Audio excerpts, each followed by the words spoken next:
Experience senior living inside Chennai from Elements starting at rupees 85 lakhs. Call 9790399039. Hindu முன்னணி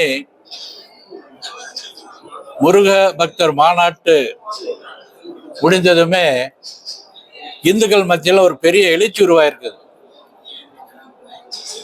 இந்துக்களை ஒருங்கிணையற்காக இந்து எழுச்சி கூட்டம் அப்படி திருப்பூர்ல எல்லா வார்டுலையும் நடத்துறதுக்கான முயற்சி பண்ணி இன்னைக்கு 1வது வார்டு முதல் முறையாக அந்த கூட்டமானது நடந்திருக்குது.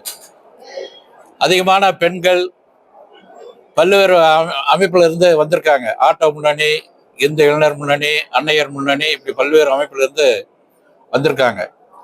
இந்த ஆண்டானது ஆடி வெள்ளி அப்படி மஞ்சள் அவசரம் பிரமாணம் நடந்துட்டு இருக்குது, இன்னும் நடந்துட்டு இருக்குது.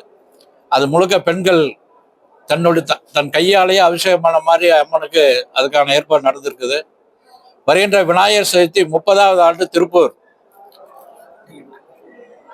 38வது ஆண்டு திருப்பூர்ல நடக்குது. தமிழ்நாடு முழுவதுமே 1.5 லட்சம் இடங்கள்ல விநாயகர் வைக்கிறதுக்கான ஏற்பாடு நடந்துட்டு இருக்குது. சின்ன சின்ன விநாயகர், அரை அடி, 1 அடி, இந்த மாதிரி விநாயகர்கள் போன ஆண்டு 15 லட்சம் வீடுகளை வச்சிருந்தாங்க. இந்த ஆண்டு அதுல இருந்து அதிகப்படுத்தணும் அப்படிங்கிறதுக்கான ஒரு முயற்சி நடந்து அதுக்கான வேலை நடந்துட்டு இருக்குது. அதுக்கான அன்னையர் முன்னணியான அவங்க வேலை செஞ்சுட்டு இருக்காங்க. சென்னையில 5500 இடங்கள்லயே அந்த விநாயகரானது இருக்குது. திருப்பூர்ல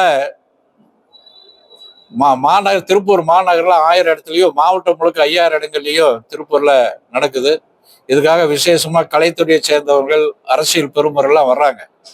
திருப்பூரினுடைய விநாயகர் சதுர்த்தி ஊர்வலத்துல பாரதிய ஜனதா கட்சியினுடைய மாநில தலைவர் நயினார் நாகேந்திரன், கலைத்துறையை சேர்ந்த கஸ்தூரி அவங்க தாராபுரத்திலையும் உடுமலையிலையும், அண்ணாமலை கோயம்புத்தூரும், இது மாதிரி பேரரசு, ரஞ்சித், மோகன்குமார், அந்த மாதிரி நிறைய கலைத்துறை சேர்ந்தவங்களாம் இந்த விநாயகர் சதுர்த்திக்கு வந்திருக்காங்க. ஆனால் நாம் தொடர்ந்து இந்த முதலமைச்சர்களுக்கெல்லாம் அழைப்பு கொடுத்துட்டே இருக்கோம். போன மாநாட்டுக்கு நம்முடைய முதலமைச்சருக்கு ஒரு கடிதம் அனுப்பிச்சாங்க, சந்திச்சிங்கன்னா மாநாட்டுக்கு உங்களுக்கு அழைப்பு கொடுக்கறனா கூப்பிடல. இந்த விநாயகர் சதுர்த்தி கூட முதலமைச்சர் கூப்பிடுறோம். குறிப்பாக திருப்பூர்ல விசேஷமாக நடக்கும், அதனால திருப்பூர் வரணும் அப்படி ஒரு கடிதம் எழுத போகிறோம். அதுக்கு அவர் அனுமதி கொடுத்தா நேரடியாக அழைப்புதல் கொடுத்து கூப்பிடுவோம், அவர் கலந்துக்கணும். ஏன்னா ரம்ஜான் நோம்பி, பக்ரீத் நோம்பி, கிறிஸ்மஸ், இது மாதிரி விழாவுக்கெல்லாம் கலந்துக்கிறாங்க, அவங்க அலுவலகத்திலே வைக்கிறாங்க. அதனால வரணும் அப்படி விருப்பப்படுறோம். ரம்ஜானுக்கு எப்படி அரிசி கொடுக்குறாங்களோ அந்த மாதிரி வீடுகளுக்கு சின்ன விநாயகர், ஒரு அரை அடி விநாயகராவது ஃப்ரீயா இந்த அரசாங்கம் கொடுக்கணும் அப்படின்னு நாங்க இந்த ஆண்டு கோரிக்கை வச்சிருக்கோம். அதனால அறிவாலயத்துல ஒரு விநாயகர் வச்சு அவங்க வழிபடணும். ஏன்னா கிறிஸ்துமஸ் நிகழ்ச்சி நடத்துறாங்க, ரம்ஜான் நிகழ்ச்சி நடத்துறாங்க, விநாயகர் நிகழ்ச்சி நடத்தணும் அப்படின்னு இந்துமணி விரும்புகின்றது. நீங்க எதாவது கேட்கணும் அப்படின்னு அதை கேட்கணும். இல்ல, எந்த நிகழ்ச்சியில எதுவுமே கேட்கறது இல்லை. இந்த விநாயகர் சதுர்த்தி வந்துட்டா மாத்திரம், இந்துக்கள் பண்டிகை வந்துட்டா மாத்திரம் இந்த சுற்றுச்சூழல்லாம் எங்கிருந்து வந்திருக்குன்னு தெரியல.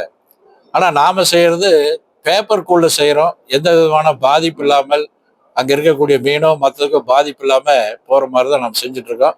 ஆரம்பத்துல நிறுவன அமைப்பாளர் அதுதான் சொல்லிட்டு இருக்காரு, நம்ம அதுதான் செஞ்சுட்டு இருக்கோம். இந்த ஆண்டு மண்ணில் செஞ்ச விநாயகர் தான், சின்ன சின்ன விநாயகர் எல்லாம் வீடுகளில் 15 லட்சம் இடங்கள்ல வைக்கிறாங்க. அதனால சுற்றுச்சூழல் பாதிப்பாக தான் நம்ம செஞ்சுட்டு இருக்கோம். கோர்ட் ஆர்டர்லாம் ஒன்றும் விசேஷமெல்லாம் ஒன்றும் போடல. இவங்க அதிகாரி தான் சொல்லிட்டு இருக்காங்க. முதல்ல 3 அடி 5 அடி சொல்லிட்டு இருந்தாங்க. கோர்ட் அதெல்லாம் அளவெல்லாம் நீ நிர்ணயிக்கூடாதுன்னு சொல்லிட்டாங்க. விநாயகர் வைக்கிறதுக்கான எந்த கட்டுப்பாடு இருக்கக்கூடாது, கட்டுப்பாடு இல்லை. போலீஸ் அதிகாரிகள், இந்த அரசாங்கமானது போலீஸ் அதிகாரிகள் மூலியமாக ஏதாவது இடைஞ்சல் பண்ணிட்டு இருக்கணும் அப்படி சொல்லியிருக்காங்க. கோர்ட் அதெல்லாம் அனுமதி கொடுக்கணும் அப்படி சொல்லியிருக்காங்க. அதனால ஒன்றும் பிரச்சனை.